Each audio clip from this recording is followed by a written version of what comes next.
Now we're going to calculate the first differences for that expression, y equals 3x plus 2. Let's construct a table of values for y equals 3x plus 2 and look at the first differences. Here's our table. In our first column we'll have the x values, and the second we'll have the y values, and the calculations for how we found y.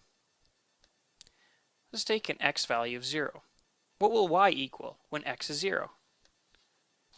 When x is 0, 3 times 0 plus 2 is equal to 2. So our y is equal to 2. For x is equal to 1, y equals 3 times 1 plus 2, which is 5. When x is equal to 2, our y value is equal to 3 times 2 plus 2, which is 8. For our next x value of 3, when x is equal to 3, y is equal to 3 times 3 plus 2, which is equal to 11. And finally, when x is 4, our y is equal to 3 times 4 plus 2, which is 14. Notice that when we calculated all of these y values, we used x values that go up by the same increment each time. In this case, we went up by increments of 1. Let's calculate the first differences. When we look at the first differences, we're calculating the difference between each of the y values, consecutive y values. So, we can take the second one, which is 5, and subtract the first, which is 2. 5 minus 2 is 3.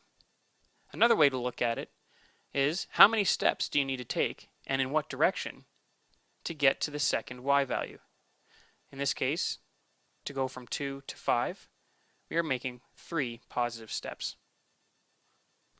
For the second one, the difference between 5 and 8 again is 3. The difference between 8 and 11 is 3. And the difference between 11 and 14 is 3. Therefore, in a linear relationship, the first differences are constant. They're always the same. In this case, the first differences are always 3. Now what about quadratic relationships? Let's now investigate the first and second differences for quadratic relationships. What conclusions can be drawn about the first and second differences of a quadratic relationship? Here's our question that we're going to investigate in this lesson. We have 2 of them. The first, are the first differences constant for quadratic relationships? The second, how do the second differences of quadratic relationships behave?